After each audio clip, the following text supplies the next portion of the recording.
Vous savez, les choses sont infiniment bien faites lorsqu'on regarde la nature. Chaque créature, que ce soit dernièrement j'ai vu un écureuil ou autre, analyse son environnement, réfléchit et s'entraîne. J'ai vu dernièrement une vidéo où il y a un aigle, il travaille sa grippe pour pouvoir aller choper un poisson à un crocodile. Et à la fin, il arrive à le choper, ce poisson. Ce que je veux dire par là, c'est que tout n'est qu'apprentissage. On a beau dire oui, c'est ancré dans les animaux ou autre.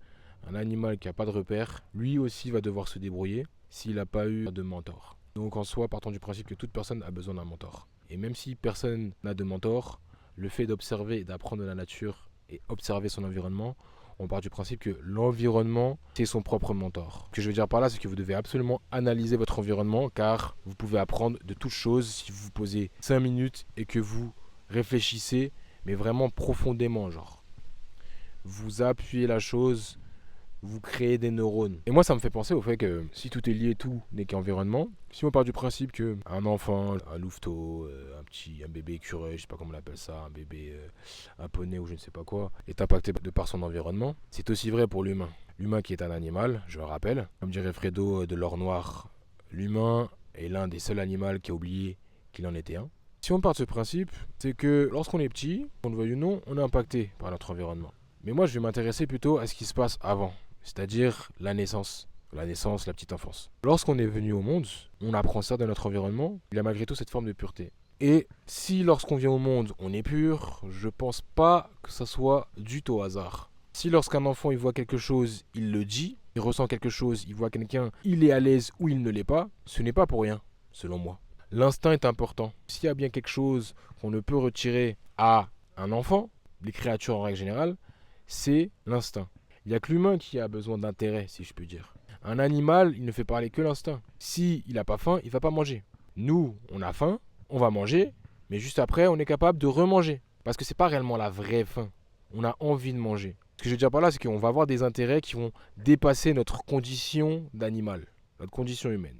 Et la pureté d'un enfant, normalement, fait partie de l'instinct animal. Sauf qu'avec la société, les gens au fur et à mesure sont de moins en moins purs. Parce que la société impacte leurs conditions instinctives pures. Si nous gardions notre pureté d'enfant tout le reste de notre vie, c'est en ça d'ailleurs que les adultes qui ont gardé leur âme d'enfant sont magnifiques, car ils ont réussi à ne pas se faire corrompre par ce monde, par cette société. Parce que oui, nous sommes dans une matrice, si je puis dire, où on est testé pour savoir si on va revenir à notre nature d'animal, notre nature humaine, notre nature d'être humain. Tout le reste de la population n'est pas dans cette situation-là. Ça veut dire beaucoup de personnes n'ont pas cette âme d'enfant. Et c'est rare en fait de garder cette âme d'enfant lorsqu'on a 40 ans, 50 ans, 60 ans et peu importe. Et je pense qu'il est important de dire la vérité. Parce que si on parle de pureté, on parle de clarté. Si on parle de clarté, on parle de vérité. On parle de transparence. La transparence, c'est important. Et toute chose se doit être transparente, car c'est pur, c'est clair, c'est limpide. C'est clair comme de l'eau de roche, c'est tout simplement. L'eau, elle est claire, elle est transparente. Le coca, il est noir. Je sais pas, je dis ça, je dis rien. Il y a des choses qui sont importantes. Vous devez absolument analyser votre environnement et vous devez agir en fonction de lui. Si vous voyez quelque chose et que vous savez ce que vous avez vu, ne vous mentez pas à vous-même pour les bienfaits d'autrui, pour la société ou je ne sais quoi. Vous ne devez pas vous faire corrompre malgré le fait qu'il y ait potentiellement des proches à vous. C'est notamment la famille qui corrompt en premier les enfants parce qu'ils mettent leur peur dessus. La peur, c'est une forme de corruption. Je ferai une vidéo là-dessus d'ailleurs. Il n'y a quasiment que des adultes qui ont peur d'un serpent. Tu mets un enfant face à un serpent, il va rien dire, il va rien faire. Parce que, qu'on le veuille ou non, l'instinct est présent et les humains, n'ayant plus cet instinct-là et plus cette pureté-là, les animaux le ressentent. Certes, un animal fera du mal à un enfant ou autre s'il sent qu'il est en danger ou je sais pas quoi. Ça dépend, parce que ça reste quand même imprévisible, l'instinct. Mais la pureté d'un enfant est semblable à l'instinct d'un animal. Et sa pureté fait qu'il a peur de rien de base, l'enfant. Les peurs sont créées.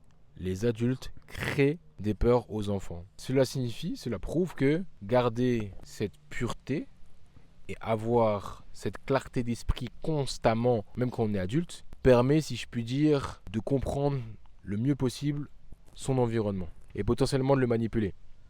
Enfin, potentiellement. et aussi de le manipuler. Parce que si on prend en compte la loi d'attraction, tout ça et tout, il faut comprendre qu'on peut impacter notre environnement. Et en plus de cela, on peut vivre avec lui, on peut en faire une force, on peut également en faire une maison, si je puis dire, un havre de paix, si je puis dire. En fait, la Terre, voyons la Terre un peu comme le jardin d'Éden. Tout est en connexion, tout est connecté, mais c'est uniquement si on est connecté au jardin. En l'occurrence, la nature, les animaux, tout ça. Sauf que on a mis de la corruption à notre essence humaine. Et quand on parle d'essence, on parle de pureté. Parce que c'est l'essence, c'est la nature, c'est la racine, tout ça. Et il n'y a rien de plus essentiel, l'essence, qu'un enfant qui vient de naître. Il est pur. Effectivement, il aura la génétique et les a priori de la famille. C'est pour ça que le spermatozoïde du père est important, parce qu'il y a le système immunitaire. C'est pour ça qu'il faut prendre soin de sa semence avant. D'ailleurs, sémantiquement, la semence, essence, semence, essence, enfin voilà.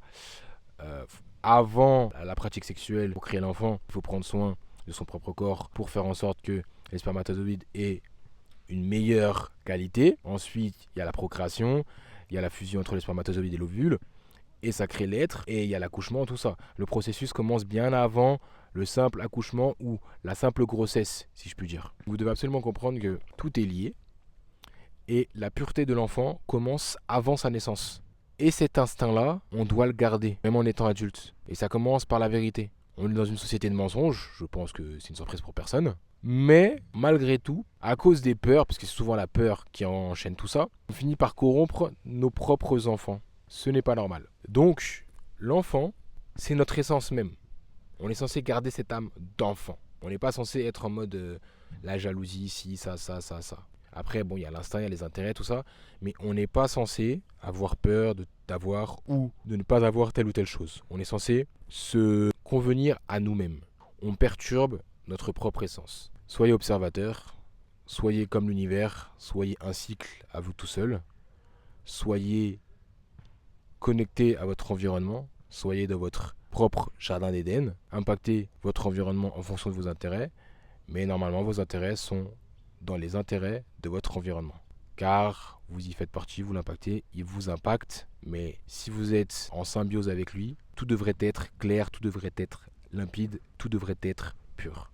Merci messieurs dames, au revoir.